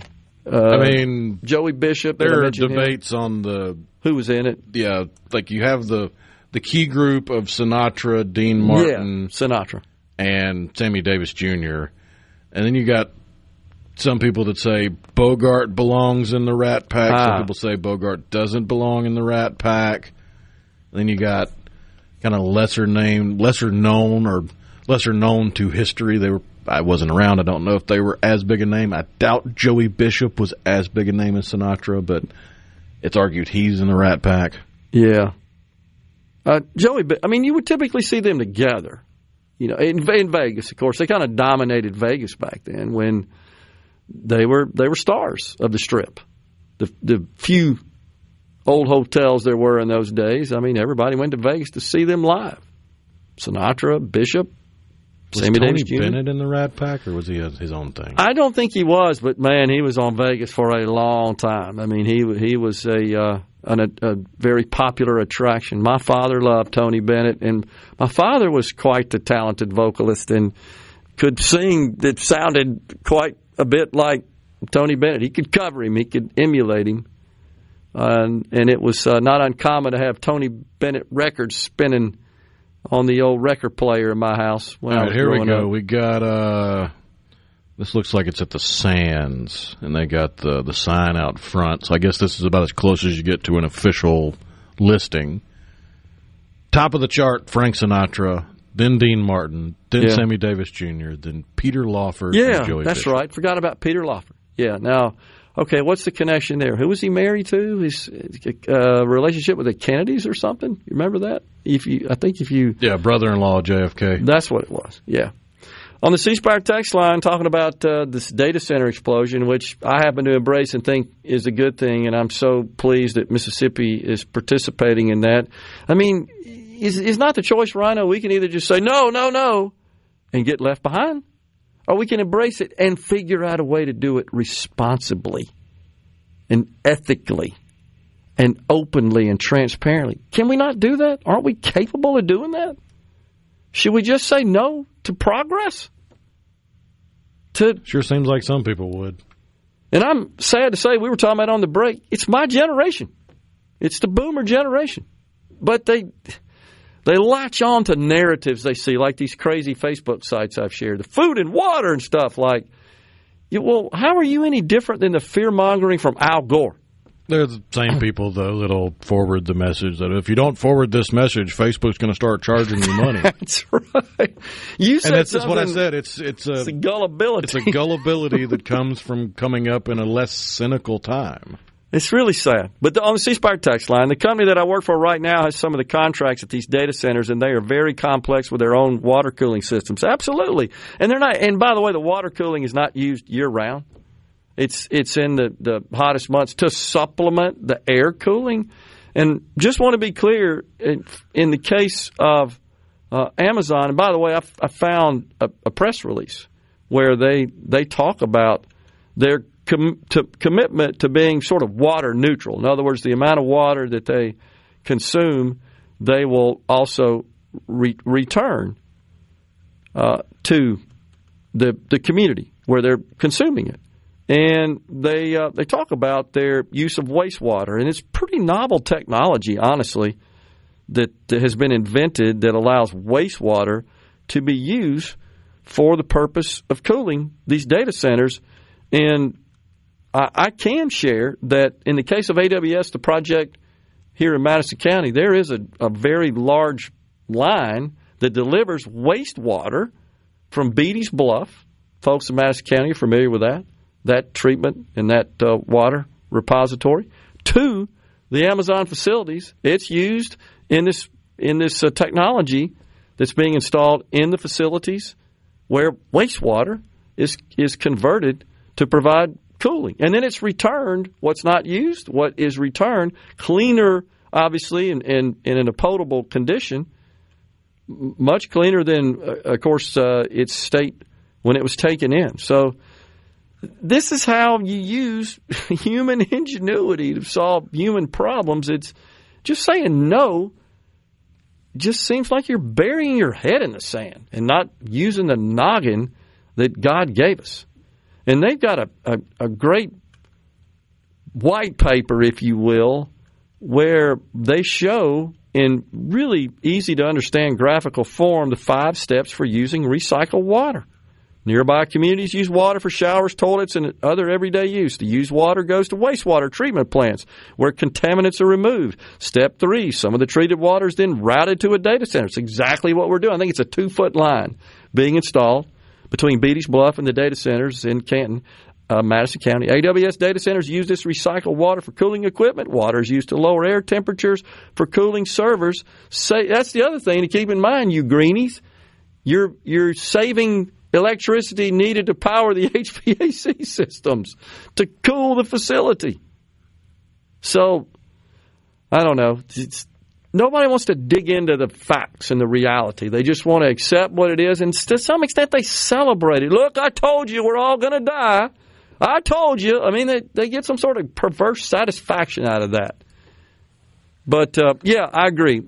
Everything is complex about these facilities. Really, they're a marvel of human innovation and human ingenuity when you think about the combination of all the disciplines involved to construct one of these facilities, bring it online, and then think about all the services that are layered on all that infrastructure being delivered. It's incredible. We should celebrate American ingenuity and innovation and the value that's creating. Because you and I have talked about this, even though there are people out there listening probably say, well, I don't use that stuff. Yeah, you do. You just don't know it. Right? You don't know you are. You got a phone? You got a computer? Where's all that data? Where's all those programs? All that processing? It's in data centers. That's where it is. That's a good thing.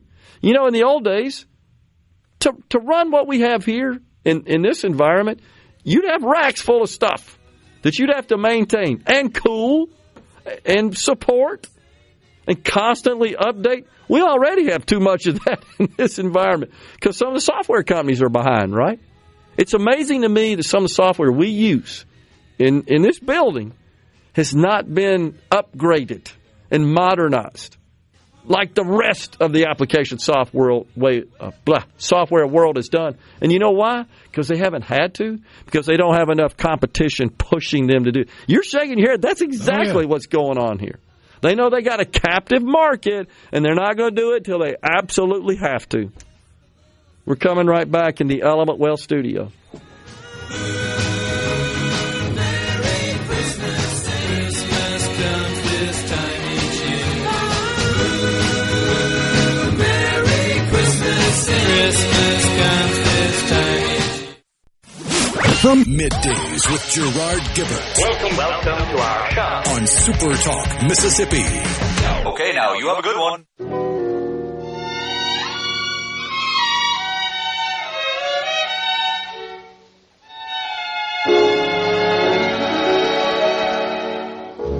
Chestnuts roasting on an open fire,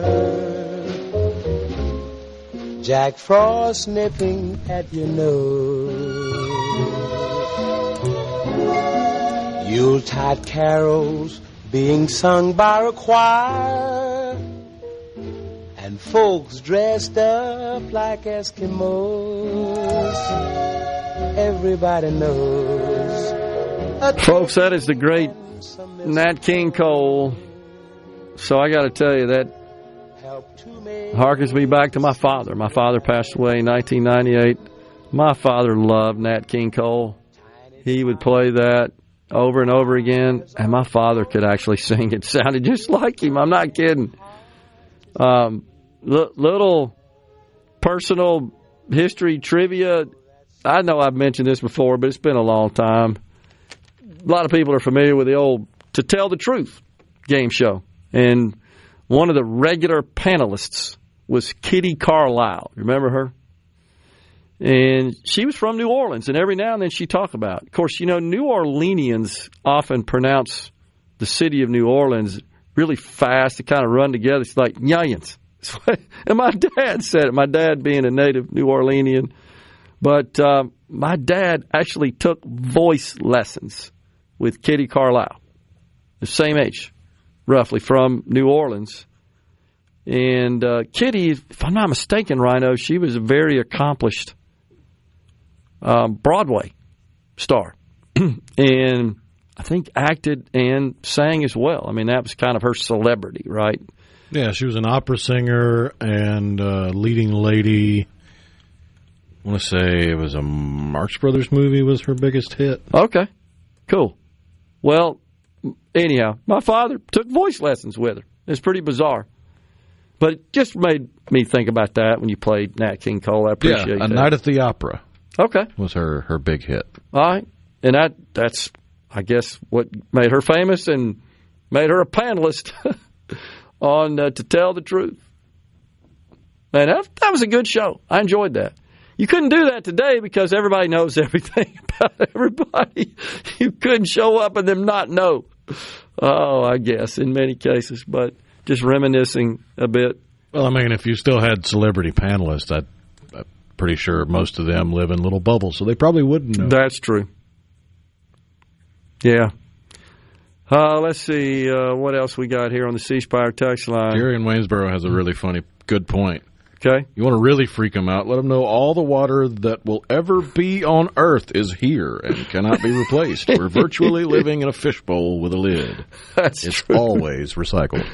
Heck, make me think about it. Maybe we ought to cool the data centers with all the water in the Delta that's waiting on the pumps, right? Just pump it to the data centers. How long would that cool? In that same vein, some of the copper used in the electronics in the data center, because copper is so easily recyclable. Yeah. Some of that copper is likely copper that was originally mined with stone tools. How do you figure that? Because all the copper that we have is all the copper that we have. Okay. I hadn't thought about that. Interesting. I mean, there are some materials that when it's recycled, you wind up with a tiny little infinitesimally small piece of it that actually gets recycled, whereas copper, you can pretty much recycle all of it. Yeah. How about that? I haven't thought about that. That's pretty cool. Okay. Good stuff. That's a good point, though, that Jerry made. CC in Senatobi says, Nolans. Yeah, that's what people from outside say, but I'm telling you, CC, all my New Orleans relatives, including my dad's, Nyans is the way they said it. I'm not sure where that came from. And they've got other little interesting terms that they use. I know, and I find myself using it, the median that you would have in some roads kind of the green space that separates the directions of a road. They call those neutral grounds in New Orleans. I grew up hearing my dad refer to them as the neutral grounds. Now, my dad said back in the old days they were literally canals. I mean, it's because New Orleans is under seawater, under sea level, right? So, and those just got eventually covered up, and they built the pumps. Pumps famously failed in Katrina, remember? Didn't do their job, didn't keep the water from breaching the levee. That was never thought to be possible, but boy, we learned, didn't we? So, and then we find out there's like some graft behind the scenes involved in the construction. No. Oh, man. I just saw a Reese Across America semi on 27 North in Monticello. First one I've seen, says Mose. Appreciate you letting us know about that, Mose. Cool stuff there. Dino, as D-I-N-O, as the nickname for Dean Martin, Caleb in Starkville says. Yeah, I think that's certainly one of them. I don't know why I was thinking there was something else related to his singing style. I looked it up, and the King of Cool, the reason that popped in my head is because that's what Elvis called him. Ah, okay. Man, that's quite the compliment coming from a king of cool himself, right? Elvis. The king of rock and roll calls you the King of Cool. Yeah, you're the King of Cool. That's right. So I'm thinking about the old crooner, right? Bing Crosby was his nickname. Sinatra, Blue Eyes, right? Old Blue Eyes, yeah. Old Blue Eyes. So, man, I kind of miss those days. Just so much class. Just seeing those guys having fun, all dressed up in tuxes, entertaining people with their voices, their comedy, their shticks. And it was just wholesome. It was just funny. We don't do that anymore, do we? I mean, not shocky enough. There are some, like, for example, comedy came from the Rat Pack a lot. And there are some clean comedians that they, like, for example, Brian Regan. Okay. Brian Regan is kind of notorious now for doing radio show interviews, promoting his shows, and they try to get him to say something because they got the dump button, and he'll say what he considers a bad word, and it's not even something you have to dump. Also, we did have a question. I think it was Jerry in Waynesboro asking about, just get to this real quick, what I thought about, I think it was him, maybe it was somebody else, who asked us about raising the Central Bank of Japan, increasing That was Jerry, yeah. It was Jerry. I thought it was. And he wanted to know what I thought about that. And I don't know that I have any particular thoughts about it other than the Japanese central bank feels like that inflation could rear its ugly head again. Now, they've had very low interest rates, benchmark interest rates at the Central Bank of Japan. And that's in an effort to fight to stimulate the economy, because they've had a problem with that, largely driven by the aging population that we talked about yesterday. There's just not enough people out there producing and consuming. And as we get older, we tend to kind of trend back on that. But so they raised it by a quarter of point to 0.75%, which is still, if you think about here in this country, we're at a benchmark of 4.5 to 5, so we're still considerably ahead. They're a little concerned that the economy may be picking up a bit, just a little bit, and so they're raising rates as a result. So they're kind of opposite of us. Our economy's on fire. We got the GDP report today, 4.3%. Yes, I know, driven largely by consumption of health care and health insurance. Also, CapEx in the AI industry, all the data center infrastructure build-out, fueling it as well. Some improvement in exports to foreign goods to foreign nations, domestic goods to foreign nations, all that figuring in. But it was a surprise. The GDP was up higher than expected. That's good news, especially if we can experience an increase in economic activity, GDP, without getting killed by inflation.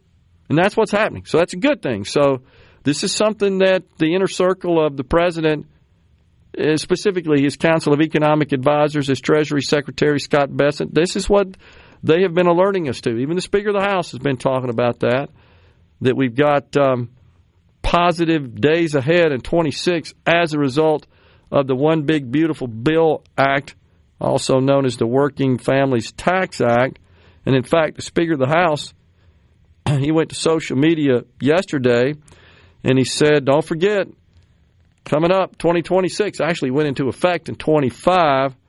No tax on tips, no tax on overtime, tax relief for seniors. That's the increase in the standard deduction. But this is what he said that I'm not quite sure how his math produces this figure, Rhino. More than $10,000 in additional take-home pay starting next April. I couldn't make that work. $10,000? I guess it just depends on your household income. $10,000 sounds like a lot. Now, keep in mind that you've got to work with your employer if you do receive tip income, overtime income. Work with your employer to make some adjustments in your payroll system, or a senior that receives the additional $6,000 standard deduction. That actually should be all automatically included in the payroll system because that's how the payroll systems calculate tax withholdings.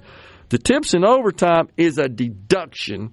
Therefore, you'd have to tell it, hey, look, I do earn tips, I do earn overtime, and even though that may be included in the category of pay when your company does the payroll, it doesn't know how to factor that into your withholding. You'd have to do some settings. You'd have to configure the software under your payroll record. I think if you cast it with up to $10,000, it would be more accurate. Okay, I could buy that, yeah. We're coming right back with Jay Lake. Stay with us.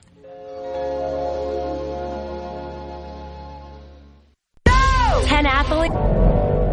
Properly set all controls before recording. All systems go. The talk that keeps Mississippi talking. Middays with Gerard Gibert on SuperTalk Mississippi.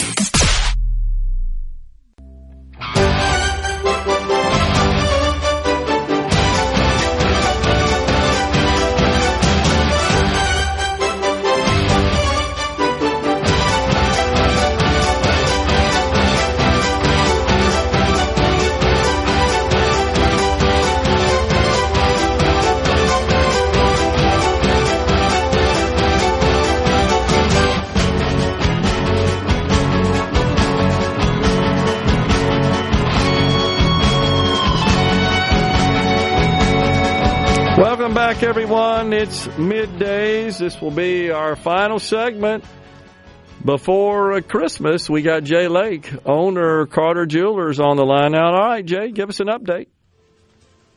Hey, Gerard. Yeah, I forgot to mention we take in trade-ins, and I just had one, and they had a store credit afterwards. They had more store credit than they had purchases. So any of your old gold you don't want, old wedding bands, old engagement rings, broken gold chains, we'll take those in on trade and give you top dollar for those.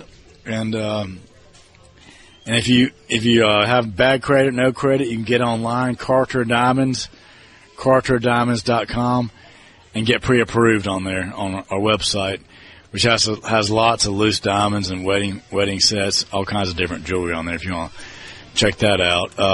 And custom designs. We still have all the merchandise just about marked down 70% off in green right now till Christmas in a couple of days. And we'll be here till the last customer leaves tonight at 6 o'clock. And come on in. We'll take care of you. We got interest-free financing for approved credit, 18 months interest-free, no money down. Just come in and give us your information. We can get you pre-approved, and it takes about 5 minutes on that. And if you want to lock in one of these discount prices, sale prices, come in for anniversary or birthday. You can come in and lay it away for 10% down and pay on it monthly up to a year, interest-free on the layaways. So we still have the layaways. I don't know many people that do layaways now, but yeah, and the quality of the engagement rings we have, they're huge diamonds. We got huge diamonds, small diamonds, cluster diamonds, a wide variety of natural diamonds, lab diamonds, whatever you're interested in. We have it starting around $500, 14 karat gold, natural diamonds, and going all the way up to 7 karat solitaires, beautiful ovals, custom made, princess cuts, rounds, 5-carat natural rounds. We have loose diamonds here in stock. We can set the diamonds, custom make it.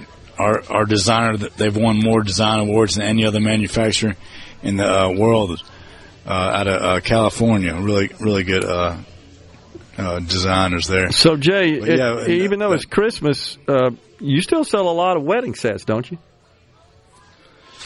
Yeah, actually, Christmas is the biggest time for wedding engagement rings at Carter Jewelers, and then the second biggest is Valentine's, a couple months from now.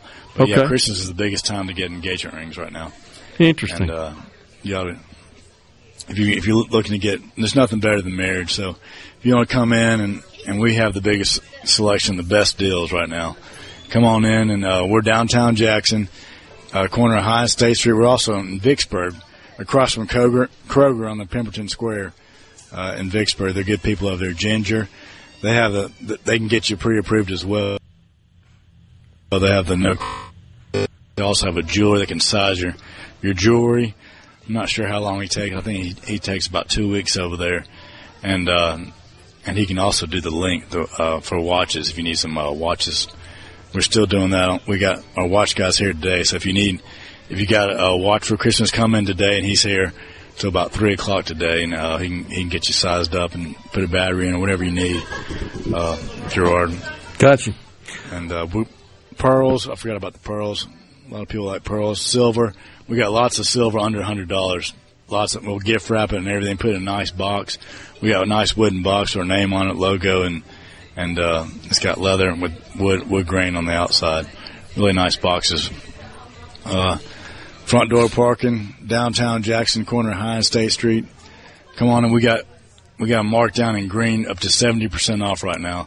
Most things 70% off, and the price of gold went up over 60% in the past couple of years. So we got I bought a lot of closeouts. Just probably the biggest purchase of Carter Jewelers has ever made, of closeouts, gold chains. You ought to come in, see if you can find something you like, and either purchase or put it on layaway or something with these deals. And if you got a girlfriend, you might want to get the engagement ring too. Jay, is white gold still popular? White gold jewelry? Well, yeah, it looks really good with the diamonds. It makes them pop a little more. Yeah, brighter. Makes them brighter. But the yellow gold seems to be maybe about equal. Maybe the yellow gold might be a little bit more popular now. Gotcha. We sold out of the diamond stud earrings and yellow gold. And wow. We I had a diamond 1-carat diamond necklace. It was over 7 grams of 14-karat gold. Gotcha. It was a closeout piece from Isabella Prada. They had it 8,200. Right. I sold it for 1,000. Man, you're always cutting deals. Okay. Appreciate you joining us, Jay. Merry Christmas to you, man. Merry Christmas. All right, Merry Christmas to all you guys. We'll be back with you on Friday. Stay safe and God bless.